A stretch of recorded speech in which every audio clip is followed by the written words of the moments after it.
5 things you missed in Arsenal 2, Tottenham 1. Can I get a North Londoners red spammed in the comments as Arsenal win the North London derby? And while it was only 2-1 on the scoreline, let me just get it straight, tactically Arsenal were a far better team. But overall, a win is a win, and a win over Jose Mourinho for Mikel Arteta. But the question really is, what were the tactics and what did you guys miss? Let's discuss in today's video.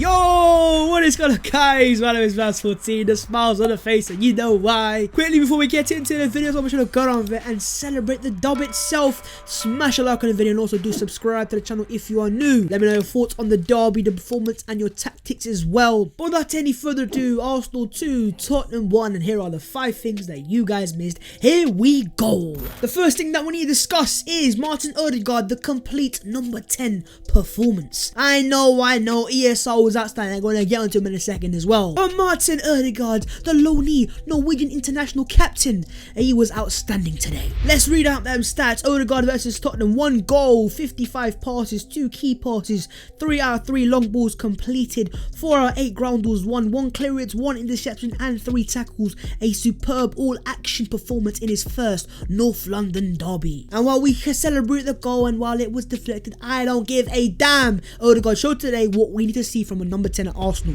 because not only is he now adding goals to this game, that's now 2 goals in 2 games, he's keeping those creative numbers up there. 2 chances created shows that. But most importantly, and what I was most impressed by, was his defensive work rate to win that ball back, to intercept the ball, and to set traps on the press. And the fact that he had 3 tackles as an attacker midfielder just goes to show what a modern number 10 needs to do, and Odegaard is the prime example. In terms of one of Tottenham's better players, not on the day but in general, Dembele, he's one player that I was kind of scared of going into the game. But let me get it straight, he was awful today. And there's one specific reason why, and that is Martin Odegaard. Because he was standing near me, was waiting for him to make a move, and Odegaard will come flying in, snapping into him, winning that ball back, and starting an Arsenal attack again and again and again. And that's why Dembele was hooked in the second half. And now the question really is for Real Madrid. He's of course on loan, name the price so he can pay it. Mikel Arteta on signing Odegaard permanently, this was before the game. We have to discuss that. He is not our player. We have a loan deal until the end of the season, and we have to maximize that.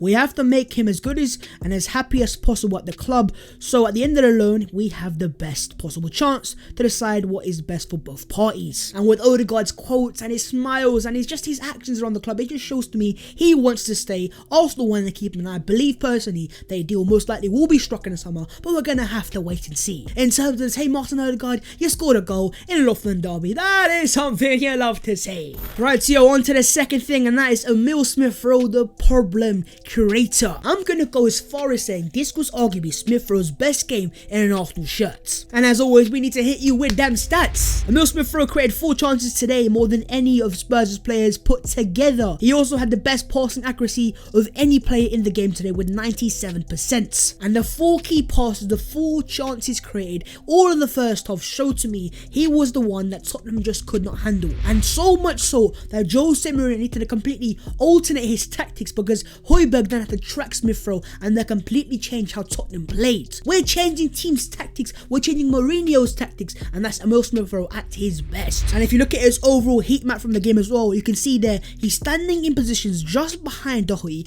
waiting to make that run, and Doherty, obviously the Arsenal fan Doherty, could not cope with him all game. And one of the most important things with me was his connection with KT, Tesco's finest Kieran Tierney, who also got an assist. The first example here is Tierney picks up the ball, and look how smart Smith Rowe is to stand behind Doherty, who does not have a clue where his man is. He makes that run, Smith Rowe gets played in by KT, and what happens next? He makes a very good opportunity for Lacazette, who should be scoring. Now this is where Kieran Tierney gets the assist for Odegaard's goal. Watch Smith Rowe, how he's taken Dembele with him. Højbjerg doesn't know who to mark, and he gives space for Tierney, who knocks it past his man, cuts it back to Odegaard, and Arsenal equalise. It is beautiful scenes. And that left hand side of Smith Rowe and Tierney is the most balanced left side I've seen from Arsenal all season. And much as I love Pepe, as much as Willian's been decent as well, I think Smith Rowe showed today that when he's playing in the right tactical system, this guy can operate perfectly fine on that left hand side. And Smith Rowe is not only just important going forwards for Arsenal, creating them chances, but it's also how important he is to Arsenal's pressing and setting those traps to get that ball back. Think about how many times today Arsenal won that ball back in the Spurs' half. Smith Rowe was a key part of it, Odegaard was a key part. These players are understanding the systems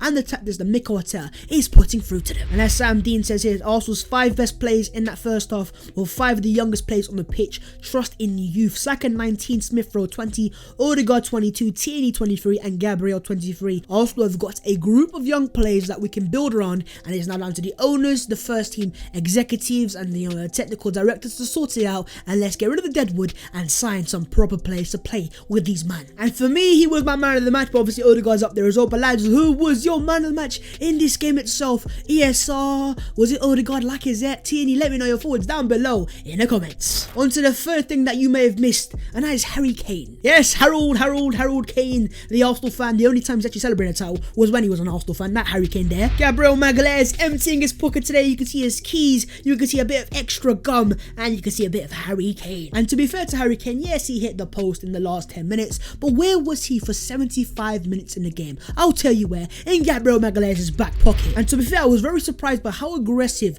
Gabriel Magalhaes was today, because I thought maybe he would have sit off a little bit to give Kane a bit more space, because normally when teams close Kane down, he can turn, he can pass players and find Son and Bale in behind. But in this game for 75 minutes, Harry Kane was absent. He was more missing than Tottenham's trophy cabinet, and most importantly, I think he had the least touches out of any Tottenham player in that first half. Of course, instead of Heung-min Son, who's taken off in the first 10 minutes, 20 minutes, you can understand that. This guy is 23 years of age, he's got bags of potential and bags of ability, and he is my centre back. Also, in terms of Gary the golfer, Gareth Bale, where was he today, you know? Because Kieran Tierney had him pocket him as well. And when Mourinho took him off in the, was it 55th or 60th minute, I can see why. Obviously, he's getting Gareth Bale rested for the PGA Tour, and I can see why. And so forget Gary the golfer for a second, Harry Kane, I know you're an Arsenal fan, I know deep down you enjoyed that win as much as I did, and yeah, sleep tight well in your Arsenal pyjamas tonight. Oh, and also Eric Lamela, you were talking quite a bit in that first half, but I guess in the second half the referee showed you exactly what colour London is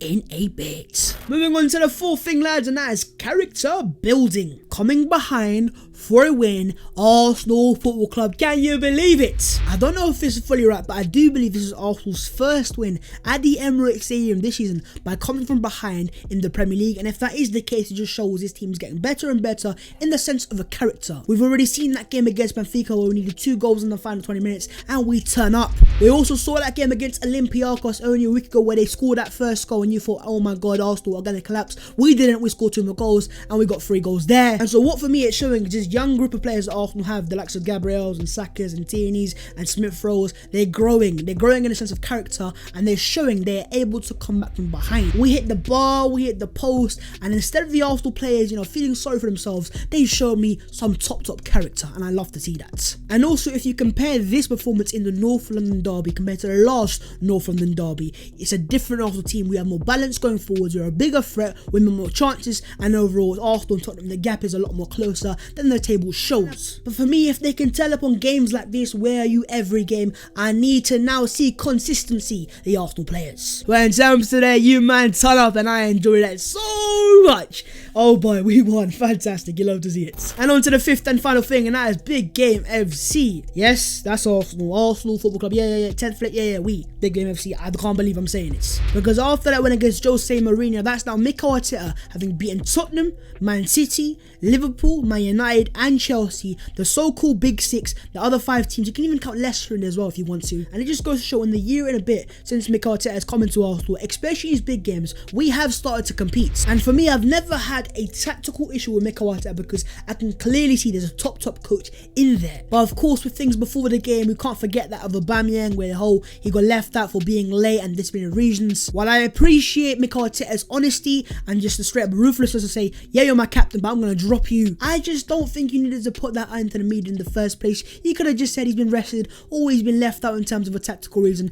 You don't have to put out the negative out there. But only at Arsenal could we see our captain get taken out of the team in the North London derby because of a late detention. This is my club, this is Arsenal Football Club for you. But regardless of that, I couldn't give a damn because Arsenal won, and that's all that matters to me. And while it was an impressive tactical performance from Arsenal today, one thing I want to see now is consistency, because the reason why we're 10th is because we can't show that consistent level of this level of performance. But one thing I will say, since Arsenal have introduced proper creative midfielders, we're talking Emile Smith Rowe, we're talking Martin Odegaard, we are a different team going forward, we make better chances, and we are far bigger threats. And if we're right in saying since those players have come into the team, Arsenal are in that top 4 in terms of the form table as well. But it is what it is, lads. I don't care about the league table today. I don't care about anything else except for the fact that North London is red. What do we think of Tottenham? You know the rest, and Arsenal have won 2-1. It is things you love to see. It is beautiful scenes. And with that being said, there is the video there and there. Of course, if you have enjoyed this one, you should have got on there and smash a like on the video. Also, do subscribe to the channel if you are new, and let me know your thoughts on the game and anything else in the comments below. If you could also follow all my social media, the links will be in the description below, and I would appreciate that. But with that being said, Arsenal have won the North London derby, 2-1 at the Emirates Stadium. Beautiful scenes indeed. Harry Kane, Eric Lamela, Gary Goal for Bale. Where are you at, my guys? London is red, North London is red, and I will see you soon.